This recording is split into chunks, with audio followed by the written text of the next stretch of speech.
Time for the Zeitgeist, your trends tested with Ollie Peart. Hello, Ollie. Hey, Ollie. How is summer going for you? Yeah, all right. I've been just wearing shorts every day. I'm a bit worried that as I get older, I'm turning into one of those guys who wears shorts whatever the weather, May to October, and that I don't want to be that guy, and yet my legs are telling me, be that guy. Yeah, well, follow your legs, Ollie. That's what I'd say. Is that Buddhism? We've got a question of holidays themselves from Sean in Belfast, you'll remember. He said, given that it's the school holidays and he can't afford to go on holiday, could you suggest ways that he and his family can feel like they're on holiday even when they're not? Yeah. Is this a trend? I mean, not being able to afford to go on holiday is a thing that was kind of relevant throughout all of human history, well, I would argue. Yeah. Possibly it was only a trend of about 30 years where people could. I think more so recently. I mean, Which released some data at the beginning of this year, which was the holidays in 2025 are up like almost 12%. Really, really expensive. Having said that, quite a lot of people are prepared to spend that money. They sort of feel like they've had a period of having to, scrape and scrimp, and they're like, do you know what? I'm not going to sacrifice my holiday. I'm going to spend my money on it. But then that's also coincides with people trying to be more environmentally conscious and not flying quite so much and sort of thinking about how much of an impact their holiday has. Yeah. Well, this is where trends sort of bash into each other, isn't it? Because amongst a younger demographic than I suspect Sean is, there's the thing of, I'm never going to be able to afford a house, so therefore I'll spend more on disposable income. And I want to spend my income on experiences because that's more valuable to me, partly because of social media, than a long-term investment. But then at the older end of the market, when you've got kids and you've got a family, it doesn't really matter what your ethics are. You literally can't afford it because it's going away in the school holidays and everything gets jacked up. Yeah, it's super expensive. And also, there is, particularly in Europe, there is a sort of an anti-tourism movement going on as well. So even if you pick somewhere that you want to go, you might get sprayed with a water gun in Barcelona. Yeah. So there's loads and loads of different things going on simultaneously at the moment. But I think, people are sort of hard-pressed, can't afford necessarily to go on the full holidays that they would like to. That said, what have you got for us? First thing is to think about what a holiday actually is. When people sort of think of a holiday, they'll think, okay, well, I get on a plane, I fly off, go to the beach, that's my holiday. But actually, if you break it down, what it is it's detachment from your day-to-day, your work. I'm glad you went down that avenue rather than saying, actually, if you think about what it is, that's just being uncomfortable and then getting a sandpit. So what I'd suggest is a trip to the Early Learning Centre.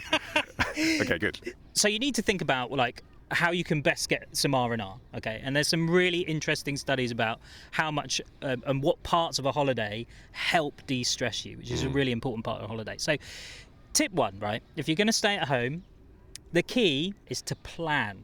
Anticipation towards your holiday can reduce your stress and improve your cardiovascular health. There is a study to back this up. But the thing is the nearer you get to the actual holiday, the more weakened that effect is. So if you plan 6 months out, you've got a 6-month period of my holiday's coming looking forward to it. Exactly, yeah. I must say, the summer holiday I'm about to go on, I planned and booked in January when it was fucking miserable outside.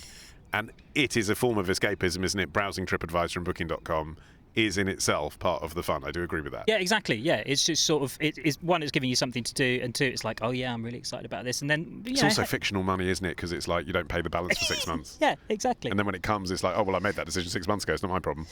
The other top tip is to make sure that you officially book your time off. Don't go, I'm going to just do it on a Saturday or Sunday. Go, no. I'm going to book a full week off. I'm going to use my paid leave, so I'm not getting distracted by any work. I'm going to move, if I work from home, I'm going to move anything that's even related to work out of my house. I'm going to get rid of that. So for Sean, it's like if he works from home, get all of that out of your house. Kids' homework, whatever, if your wife works at home, or any computer monitors, displays. It's interesting. If you've got a home office, shut the door and don't go in there. Flying away and going somewhere is obviously the easiest way to get avoid exactly all the temptations. It's like you can't. It's like, well, I can't get back to do that because I'm in a different country. Okay, so here's the thing that I do when I go on holiday, and I will be doing when I'm in France this summer, even though in France my mobile network chucks in my data for free, is I essentially turn off my mobile data apart from when I'm using Google Maps. I only have Google Maps and WhatsApp. I do not open everything else. I have a policy of, it's like, oh, well, no, I can't look at that because I'm on holiday. Social media, emails, don't look at it, right? Yeah. And of course you can do that in the UK, but I don't. But here's something that I've just done. I'm going to show you now in real time. Look at my phone screen. Okay, Tell me if you're impressed with this. This is not new. We probably talked about this on the show a few years ago, but I've actually done it. It's grayscaled, yeah. I've tried that. It's not just grayscaled. It's tinted, Ollie. Oh, okay. So I can still see the logos of the different apps. Yeah. They're tinted blue. they don't have names on, the dopamine is less. I am less inclined to click on them. The other thing that I enjoy about being on holiday is reading. You can read at home. I just don't because there's box sets. Yeah. But I can sit in my garden on a deck chair and read at home. Planning that time out and sort of creating the space and making your space so that's as easy as possible to do is the way to do it. So, you go, okay, what am I going to read on my week off? I'm going to get that book in.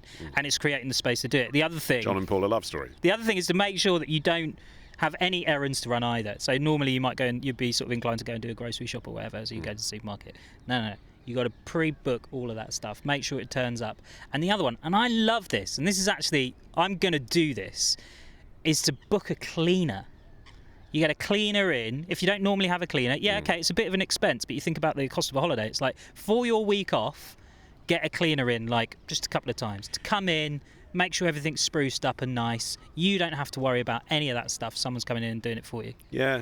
I mean, they factor that into the Airbnb price anyway. You don't have a choice. Again, you've just got to tell yourself, well, just nothing. It's unavoidable. Yeah. Got to pay the cleaning fee. The bonus of this is that obviously your house is clean. Okay. The other thing, though, when you're on holidays, it completely changes your perspective on things. So you're going somewhere new, you're seeing things in a different way, you're trying different cultures, that kind of thing. It's all about a change of perspective. So how do you do that if you're going to stay at home? Go to the takeaways you don't normally go to. Order the food you think is disgusting. He's halfway there. Yeah. But also... Noctourism. Have you heard of this, Ollie? Do you know what Noctourism? Noctourism. Seeing all the places that you might be familiar with, but going at night time. So if you might take your dog out for a walk, do that walk, but do it in the middle of the night. Do it at midnight. Why is it called knock? Nocturnal. Ah. Nocturnal tourism. I was thinking knocking shop. Of course you were. Gotcha. Yeah. But it's just another way to easily completely change your perspective on somewhere that you're really familiar with. And it doesn't mean like going out, get battered. That's what I associate night time with, going out, let's get a large one. Instead, it's like going out and going, wow, this is nice. Look at the stars. Again, this is like basic bitch stuff. But Sean lives in Belfast. I bet, Sean, you've never been to the Titanic Museum because that's what tourists do. Yeah. I do think that, like living so close to London as I do, having kids has made me go to some of the things that tourists do, some of which aren't that expensive, like going to look at old buildings, that I don't do because I live near London and I've just put them off as one day I'll do that. Yeah. Do those. Yeah, exactly. So you go to those places, things are laid on for tourists, aren't they? You can get an ice cream, someone will be like kind and sympathetic and guide you around because they're there to help you. St Albans Cathedral I did with my kids last holiday. It was great. Yeah, well, exactly, and it's just sort of getting yourself in that mindset. There is actually a word for this called the traveller's gaze, which is putting yourself in the mind of how you'd be if you were a tourist, but in your hometown or city or whatever, and it's trying to engage with your place in that way, and you will discover it in a new light. Like it's a really lovely thing to do. But from an R&R point of view, you've completely taken yourself away from work. You feel like you're experiencing something that's completely new, and you're giving yourself space and time to rest. And we don't do enough of that anyway. 9 out of 10 people in the last year have experienced burnout, like high levels of stress and anxiety at work. So the cost of holidays is going up, it's increasing. God knows how long that's going to go on for. But we really need it, and we do need the break and the rest. And I just think that people, even if they do pay to go on holiday, they're not necessarily getting the rest that they want. Yeah, oh yeah, tell me about it. It's, it's particularly with kids, it's really stressful. You go out, taking a kid on a plane, I mean, God, what are you doing? It's like torturous. But people will do that. They'll have the Friday, they'll go, right, we're going to go first thing on a Saturday morning, wake up at 4 a.m, get there, hell for 24 hours. And it's then amazing. It's I do think... We're going to discuss this later in the show with the dads. Yes. But I do think building the journey into the holiday is important.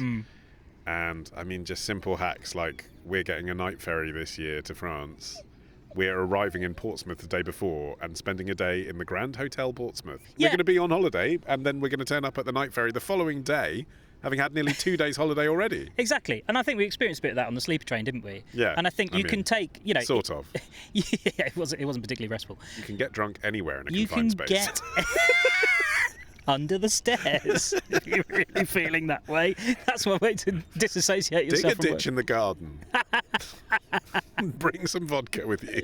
Just fill up a paddling pool and drink some Stella. But that would arguably be more restful than battling your way through Stansted, right? So I think it's things like that. Yes. And actually, sort of looking through this, I do genuinely think I have got a bit of time off coming up, but I'm not going anywhere because I can't afford to go anywhere. I am going to employ some of these methods. I'm definitely hiring a cleaner. That is happening. So what's your excuse for mentally checking out during the show? Well, the reason of this show is because I've actually thought, well, I'll give you a little bit of a taste of the holiday vibes. Yes, yeah. So I should say, if you can hear the seagulls and stuff in the background, Ollie has arranged a meet-up for today on some deck chairs. Yes, I pre-booked online. them. You pre-booked a deck. I didn't know you could do that. I planned. May I say, I think unnecessarily. No, well, no. There are a lot of empty deck chairs around us that you can just pay cash to use. Yeah, but I didn't know that. I thought, Yeah.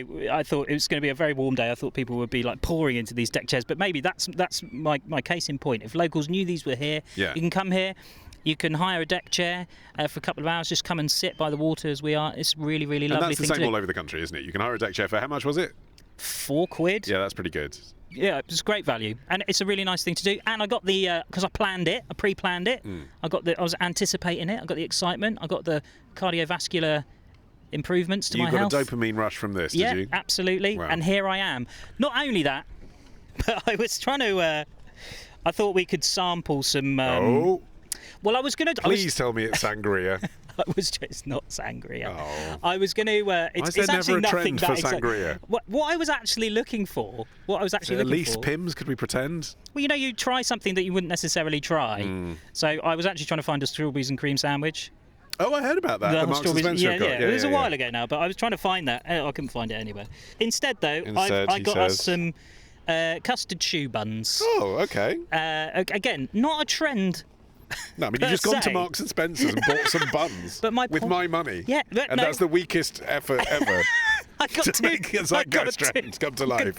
No, I'm embodying the holiday at home ethos, which is that you... Choux pastry, generously filled with rich Madagascan vanilla custard, topped with decadent chocolate fondant. And I got 2 strawberry tarts. These are not just custard choux buns, Ollie. The point is, I would never... never... it's shat on my fingers. I've tried to open it. Look at that. Yeah, it's all melted. I would never come into London and buy 2 custard choux buns. I'm eating the custard bun. There we go. See, now look. You look like you're on holiday now. You actually look like you're on holiday. Delicious. Yeah, there we go. This is going to get my sugar levels up for the last bit of the recording. I'm going to be delirious. Yeah, excellent. Then I'm going to slump horribly and need lunch. The other thing that is on the rise, particularly with staycations, is set jetting. Have you heard of this? I'm stuffing my face with the chew bun at the moment. As you well know, Ollie, the UK is a hub for TV and film. Loads of stuff made here. And it's a growing thing now to go and visit where some of these places are filmed. Oh, yeah, love it. Yeah, set jetting it's called. So that's another way, because you don't have to pay to go to these places. I'm thinking of Ted Lasso, Richmond. Run down Princes Street in Edinburgh, opening sequence of Train Spotting. There we are. Pretend you're a drug addict, that's free. Wells, go to Hot Sheffield, Fuzz. take all your clothes off, full Monty. Where else? I'm enjoying this. This is a great game. Where else could you go? Travel the English countryside, get pissed up, drink and drive with Nell and I. Yeah. Oh, great. Yeah. Excellent film. Yeah, I'd enjoy that. So there you go. Like, you can find some places that are featured in films, old and new, near your house. Maybe that's something you could do. I'm sure there's been 1,000,001 things made in Belfast. Luton Who, near me, is where they film one of the weddings in 4 Weddings and a Funeral. Oh, right. Yeah. So I feel like the only box we haven't ticked on all of this is the usual, but isn't this because of Instagram? So let's do that bit. The Instagram thing, which a few influencers have been accused of doing, is fakeations, where... Fakeations? Yeah, where they basically pretend that they're somewhere incredibly luxurious or able to afford a thing like a private jet. Well, no, but they are in the place, aren't they? They've had a press trip to a 5-star hotel. They just don't get to enjoy it for very long. No. There are one of the more recent ones was some Malaysian influencers who rented out a private jet, but didn't fly anywhere in it. So they just took a load of photos in a private jet. They had a relatively large fan base, and somebody on Flight Radar just tracked that actually that plane hadn't taken off in about a year or so they haven't actually gone anywhere. Terribly sort of hollow echo of our lives at the moment. And what it? we're talking about is the complete opposite. Watching some people who are attractive pretend to have a lifestyle they don't. We're saying shut off from all of that. Get rid of all of that. I want more. How else do people pretend they're on holiday? Well, there's one which you can do at home, Ollie. There's not really a duck behind me. That's a sound effect. Just a bloke with a whistle. Fuck off, mate. You get a picture on your iPad or your computer screen of somewhere that you want to be. I don't know, a Caribbean beach. Yeah. Wherever. I mean, this duck is aggressive. I'm trying to work out what BPM that is. And then what you do is you hold your knuckles up so they're bent to the to the screen so they look a little bit like knees. No. And then you snap a photo. Nonsense. So they look like your knees at the beach. My fingers don't look like my knees. That's because you got hairy legs. But if you were a young woman, you might not have hairy legs. And Well, I suppose the point is they're the legs that you want people to think you have, aren't they? So it doesn't really matter that they don't look like your real legs. let me see your fingers like legs. Really want to see those fingers? You don't have legs like that. Yeah. You've got good legs, Ollie man. I actually do have good legs. Yeah, Yeah. you do. Betrays all my lies about my metabolism. So It's just eating a custard shoe bar. in like a minute. Yes, yeah. I feel like there should be a more professional opportunity to take advantage of providing people fakations than just saying, take a picture of your fingers in front of an iPad. Yeah, and as you might expect, it has appeared in the States. This chap was charging $60 for you for an hour to hire out his set of a private jet that he's created. Oh, it's like a green screen thing. Not a green screen. He's actually sort of built what, in his head, looks like a private jet, but effectively what he's done is he's sort of built the sort of curved walls and put the windows in. The scale is just way off. Yeah. Then he's put some cream chairs, the kind of which, Stena might sell, that like lift up old people when they're trying to watch the TV, and then sort of some horrible wooden tables. And these influencers will pay $60 for an hour in this place, sitting there and go, oh, I'm just off to da-da-da or whatever. And then it's so clearly not a private jet. It's absolutely horrendous. So they're being ridiculed even more. I mean, is it so different to when I went to Madame Tussauds Rock Circus when I was 12 and had my photo taken with David Bowie and had a £20 printout? Yeah. I think it is different because you're looking at an impressive model of David Bowie. Not really. Was it not that Well, impressive? it'd obviously been refashioned from Anneka Rice. Let's do a challenge for next month. It comes from Bryce, who says, I am in my 40s and I'm a classic car enthusiast. Oh, nice. For me, it's the mechanical tinkering that I find therapeutic, as well as the good group of mates I've made along the way. Mm-hmm. However, I consume quite a lot of UK car content. Ooh. I'm based in Australia, and there seems to be a surge in people in their 20s jumping into classic car culture. Is this a trend? Is it driven by the UK's ULEZ policy? I would like Ollie to find out. I thought kids were into classic cars anyway, weren't they? Depends what you mean by classic, though, doesn't Vauxhall it? Nova, mate. Well, this is what we're going to discuss. So obviously, I have some Ford Fiesta. skin in the game in this, Punto. in that my dad restored and sold vintage Bentleys. I remember seeing one. Beautiful. Yeah, did you go to my dad's I workshop? did. I saw a couple of them. Absolutely stunning cars. I mean, we're not talking that level, though, are we? No, There's so not those, a 20-year-old getting into that. So those are vintage. Yeah. But vintage sort of meant pre-war and classic meant post-war. Oh, I didn't even know that. I've learned something already. There you go. But classic now, I feel when Bryce talks about 20-year-olds into classics, Yeah. I think he might be talking about 10-year-old Porsches. Yes, good point. Like, where's Yeah, the yeah. line drawn these days? And he's talking about ULEZ, but also, what about the fact that the world's moving to EVs? Will any petrol car eventually become a classic? Yeah, that's true, because wasn't it a classic car was 25 years old or something, and then you could get it tax-free? My car that I use Your car is not a classic. is 20 years old. It's 2005. Yeah, but it's just old. It's not a classic. No, but it doesn't feel old. Well, I feel this with the Minis. When they revived the Mini in that was 1995 or something. That's now, I suppose, a modern classic. Yeah? That still feels like a recent reinvention, doesn't it? Oh, this is an interesting one. Okay. Okay, so Yeah. I want you to try and immerse yourself with some young classic car enthusiasts. Okay. And find out if that's really a thing. It's the same as boy racers. Well, let's find out. Yes, okay.